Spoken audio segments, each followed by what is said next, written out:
Greetings, Minecrafters! I am Nate T-Bird, and welcome back to Let's Make a Map Episode 5.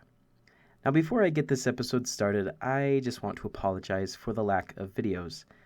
So, it's mainly due just because of my own laziness. It's easier for me to play games rather than to record videos. So, I apologize for that, but I'm trying to improve, and I'm working on actually recording and uploading videos more frequently and more consistently. So with that out of the way, let's get started with today's episode. So in the last episode, we worked a little bit on the classes and actually getting the items for the classes made. And what I've done in between episodes is I've actually went ahead and did that for all of the classes, and I also added colored names to all of the items. So that's one thing that I did, and then I also started working on some of the interfaces. So let me show you that. If I go ahead and teleport to the lobby, we'll see over here these signs have colored text on them, and it says click to pick.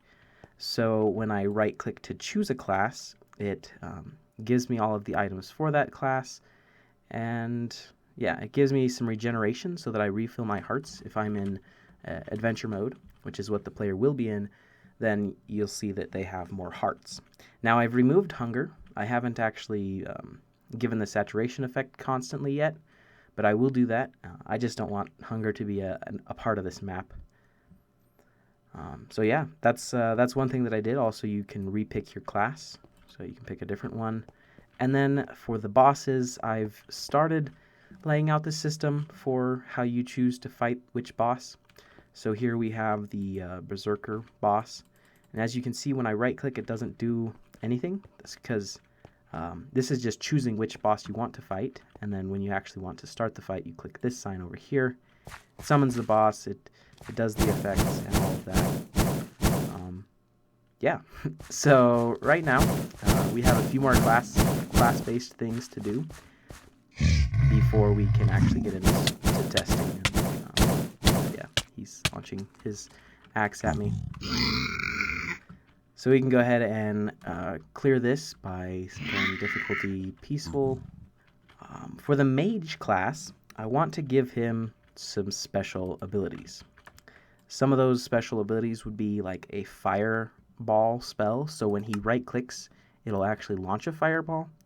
And I've done some experimenting with this in the past, and it's rather simple to implement a system that when you right-click on a snowball, you'll throw the snowball, but then the snowball will like break, hit a fireball, and then the fireball will be launched.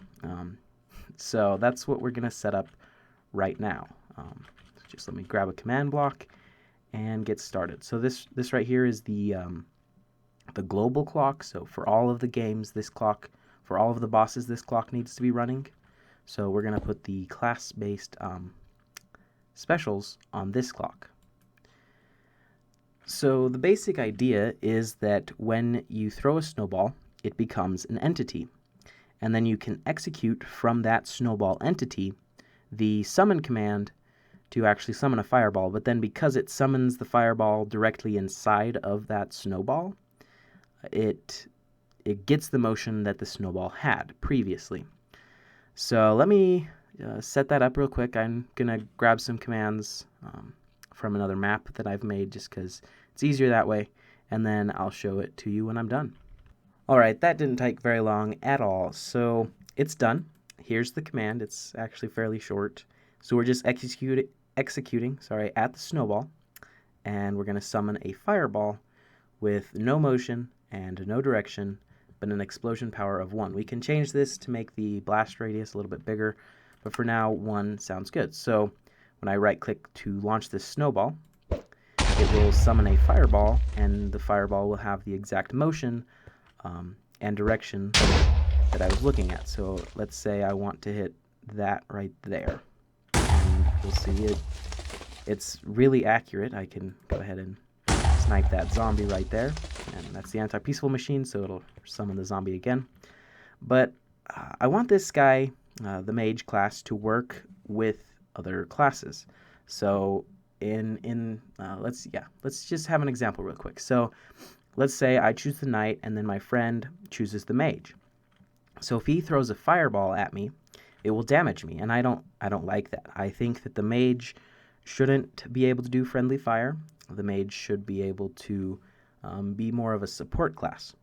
So what I want to do is I want to add an ability for the mage to actually give a shield, like a bonus shield, to any players who are actually affected by the fireball, so within the range of the fireball. So what we're going to do for that is we're going to have the similar command, but we're going to execute at the fireball. And then instead of summoning a new entity, we are actually going to run the /effect command. We're going to affect all players who are within a radius of 3 to the fireball, and then we're going to give them Minecraft absorption. And for how many seconds, I don't know exactly. I think maybe 10 seconds. And an amplifier of 4, so it's like an entire row of hearts. And hide the particles. So now I need to do some testings. So let me give myself some more snowballs. If I'm in adventure mode, I should be able to, yep. Right there you see I have the row of blue hearts. That's because I have absorption. And so now the mage will basically be a support class as well. So whenever he throws the fireball, it'll give his allies some extra absorption.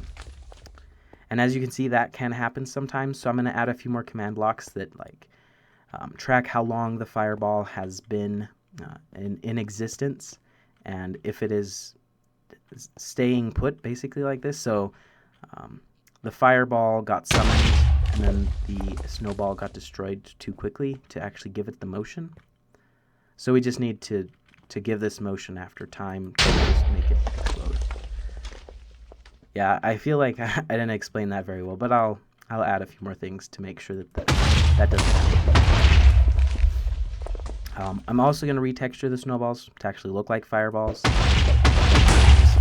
And I'm also going to make it so that the fireballs regenerate rather quickly. So you right click and throw it, and then it's back in your inventory. So it's like a spammable ability. And I feel like this amount of absorption is too much. I'm going to actually reduce it by a little bit. Maybe 6 extra health. That should be good.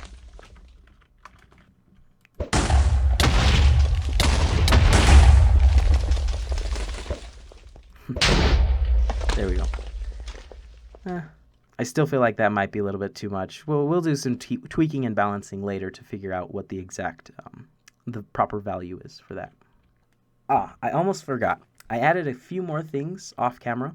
So right here I have a very simple system that makes arrows that are in the ground despawn. So normally that arrow would just stay there until somebody picked it up. But these 2 command blocks right here make it so that the arrow despawns when it's in the ground. So all it's doing is it's adding to any arrow that has an in-ground tag that is 1. It's setting their in-ground score to be 1 as well. And then this next command is just killing any arrow that has an in-ground score that is 1. Now this, I made it so that it was at 2 because I wanted to see about making some kind of an exploding arrow or something for the special arrow boss. But I'm not sure if I'll do it or not. So this can just be 1, but in this case it's 2. So, but that's the basics of that. And then I also added a excuse me, a stunned system. So a lot of the bosses have special attacks that they stun the player. So instead of like specifying how long I want them to be stunned using the actual effects that the boss gives, I'm just going to have the boss set their stun score to be the number of ticks that I want the player to be stunned for. And then this system, these 5 command blocks right here, will all take care of giving the stun effect to the player and then removing it when they're done. So right here it's removing 1 from their stun score every tick. So it's counting down how long they've been stunned for. And then this one, if they have a stun score that is at least 1, then it just gives them jump boost, a really high level, so 128, which makes it so that they can't jump. And then it also gives them speed, or sorry, slowness, which makes it so they can't move. And then when their stun score is 0, then it removes that effect so that they can jump and they can move. So now let's get started on making the cooldown for the mage, because yeah, like I said, I want the fireballs to regenerate. And so for that, I could just have a replace item command, just be on a fill clock constantly, but that creates lag. I don't want that. I want to actually detect when the fireball is out of the inventory, and then when it is, then we give a new fireball. So, yeah, sorry, my mind is a little bit scattered. I'm a little bit out of practice for recording videos and for explaining things that I'm doing and thinking. I also want to give the mage a healing spell. Currently it is a potion, but I want to use it kind of like the snowball, where I track the potion entity, and then I just do an AoE healing instead of actually using the potion healing. And then the main weapon for the mage is a wind tome, so it's just a knockback weapon, and the fireball spell. So how do we add this cooldown? Well, we can have a scoreboard objective to track how long the player the player has been without said potion. So what we should do first is add a scoreboard objective. Scoreboard objectives add, and let's call it fireball, and then CD for cooldown. It's going to be a dummy objective, and the display name does not matter. So now we should go like this and go scoreboard. I look forward to 1.9 with autocomplete. Oh dear. So we're adding at all players who have a score, class score that is at least, let's see, the mage is 4, and at most 4, so at least and most 4, so exactly 4. And also, no, the fireball score doesn't matter. And then we're going to set their fireball CD to 1, just because I want the cooldown to be rather rapid. And maybe actually we want it to be 10, so it's a half a second. Or we could even do 20, so it's a full second. So if they have a fireball in their inventory, then their fireball cooldown is going to be set to 20. So that's the basic idea behind this, but how do we track what item is in their inventory? Well, that's where this comes into play. So I went to my triple digits arena map, and I copied this tag from that map. Now, you can grab this tag from other places. You can just look online for formatting and whatnot. But this is the basic tag that we're going to be using. So we're going to be tracking what items are in the player's inventory. So we don't want it to be the Minecraft potion. We want it to be Minecraft snowball. And we want it to be in slot, I believe it is 1, because this is slot 0, 1, 2, 3, so on and so forth. It starts with a 0. So this first slot would be the wind tome, and then the second would be the fireball, and the third would be the healing spell. So basically what happens is whenever the player is a class of 4 and they have a fireball in their inventory, then the fireball cooldown will be set to 20, meaning it's going to take 1 second from the time that the fireball leaves the inventory to the time that they get a new fireball. I still feel like I'm not explaining myself very well. I'm sorry. I feel a little bit strange. So we want that command to happen second. This first command will be a scoreboard player's remove command. So what we're going to do is we're going to remove from all players who have a class score of 4 and a fireball cooldown score of 1, so at least 1, and yes, I forgot score. So we're going to remove 1 from their fireball cooldown score every tick. So this is the actual cooldown. This is counting down. So when I have a fireball in my inventory, or in this case, it's actually going to be a snowball. So when I have a snowball in my inventory in my second slot, then this command will set my fireball cooldown score to 20. Now let's actually see if this works. So we're going to set the fireball cooldown score scoreboard objective to the sidebar. And no, it did not work. Do I have the slot incorrect? I don't have the class correct, so I don't know why I'm flying around. We can just go ahead and scoreboard players, my class score to 4. And now when I put it there, so this is what happens in map making. You have bugs that you didn't think would happen. Now what's happening is it's constantly adding, and I don't want that. I want it to be a set score.